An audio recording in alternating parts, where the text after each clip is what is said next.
Ake ngiphinde futhi namhlanje ngibuye ngichaze esinye isimo engisibonayo ukuthi siya ngokuphambuka.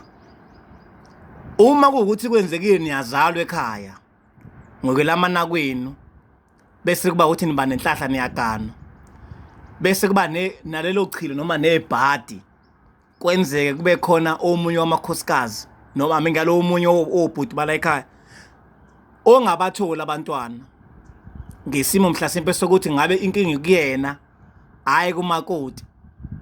Yebo, ekuqaleni kwake kwenzeke kuhlangane wona umndeni izalukazi ziqhuma indaba ukuthi umakoti akubhekala omunye wabafowabo khona la ekhaya abangasebenza ngoba kuqala bekuliwa nokwakha umuzi kubanjwe ikhaya. Ingakho ngisho lento yongenwe yaba permanent yokuthi uma ngabe ingane yomuntu isencane ngoba isazoshiselwa igazi izokudinga kwenyama, kulungile-ke uma ngabe sedlula umyeni wayo umfowethu akaqhubeke la kuze kube ukuthi kwakheka isibongo, kungazaleki izingane zakwamtimande ekubeni umakoti egane kwangema. Uyabona, sikabonala manje uMamthembu oganele kwangema usezele izingane zakwaXaba, akusabukeki kahle lokho. Noma eba khona-ke lawo maphutha mhlasimpe ukuthi kwenzeke beyokha imfino nje, yabona ayeba khona impela lawo maphutha, kodwa isikhathi esiningi umuntu kwakuba ukuthi uma ngabe edlule emhlabeni kuzoba ukuthi umfowabo kuzanywa indlela yesilokuthi behlanganiswe nakhona ngesilwane oganiwe nakhona ukuze engayitsheli ukuthi nawe unonkosikazi, ngoba uma ngabe ezongena umuntu engenankosikazi usezoba nethemba lokuthi unkosikazi wakhe lo usezongasiboni isidingo sokuganwa ngoba esehlala nabani nengane yomuntu.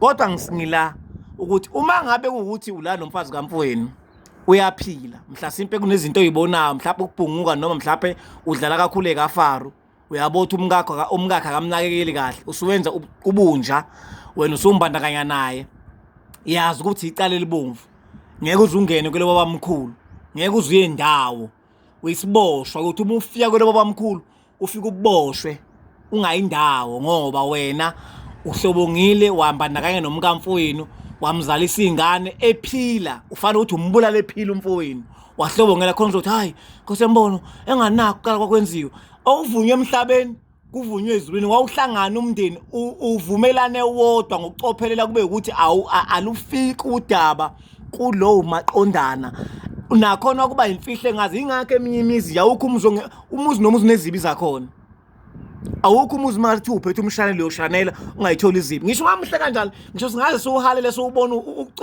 kuthiwa lapha hayi khohlwa kunezibi zakhona. Yabona, wonke umfulo uyahlokoma, awukho umfulo ongahlokoma, khohlwa.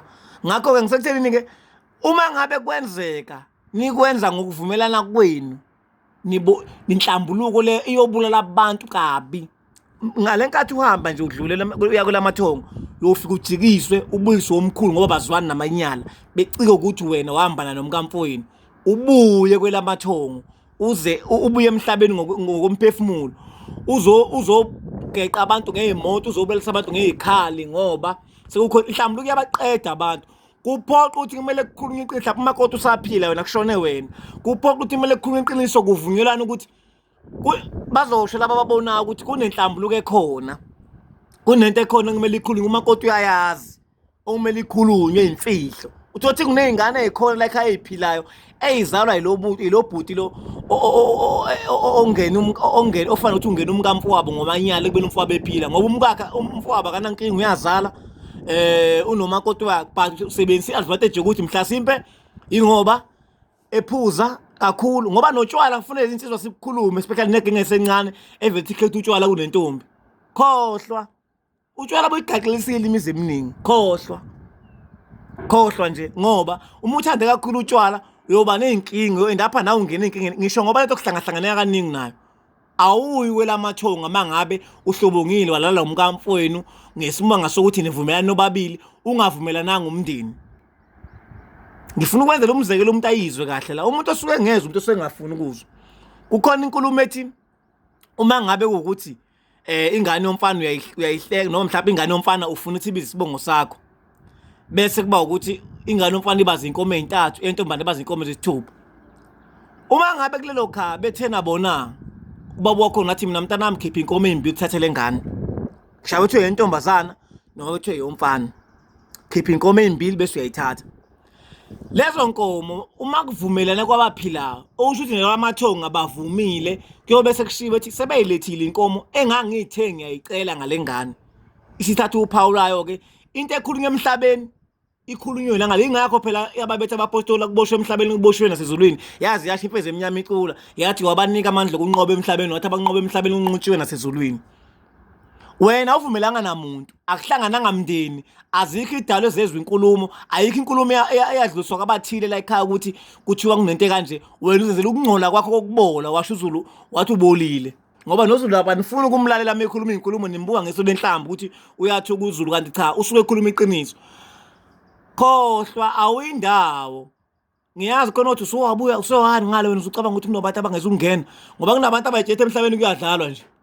Amakhumito sesibhorekile bane-mentality ukuthi hayi ngale khona uJesu. Khohlwa ngisho imndeni ekholwe yazi yabuya le phesheya kwelwandle, awukho umndeni engangeza mase kudlula umuntu uthiwa ufica uJesu, kodwa mebuya uzofuna umsebenzi, ufuna intethelo. Khona abafuna nje intethelo ukuthi bebengahlabi emakhaya, hlele benzele imicimbi lapha kuthiwa abashilezela kuthiwa ngonile ekhaya lami ngicela intethelo ngane zami bengingahlabi ngoni, ngoba inkolo ayihlangane ekhaya. Angidluleke ey'nkolweni nani nani, okuthethwe emhlabeni kuthethwe ezulwini.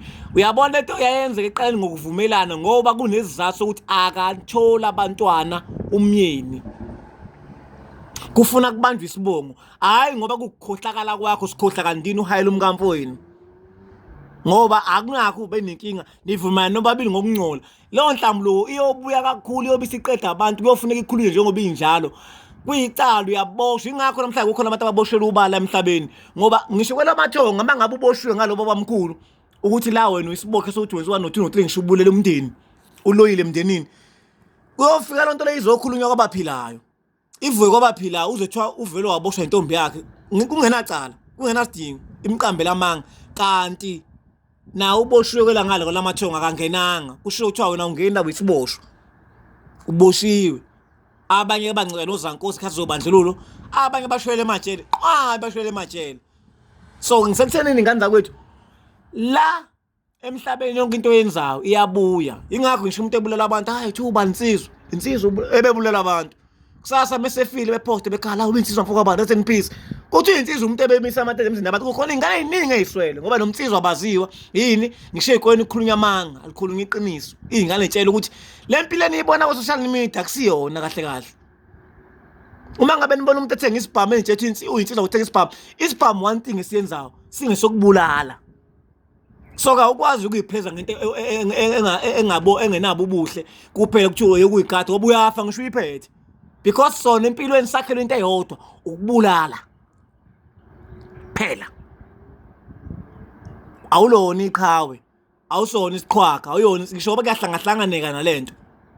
Wala nomkamfweni inhlambuluko leyo embi esawuqede ekhaya imqede phu, okufuneka ikhulule njengoba injalo, ushweleze kumfowenu, uxolise. Ngisho ngathi ufuna ini, konke ungasasekho kodwa kwamkhulu kobe sekuyinhlambuluko enkulu, awulona iqhawe, awuyona insizwa ngolalo ngumkamfowenu. Bekuyilokho nje. Ngiyabonga ngethuba.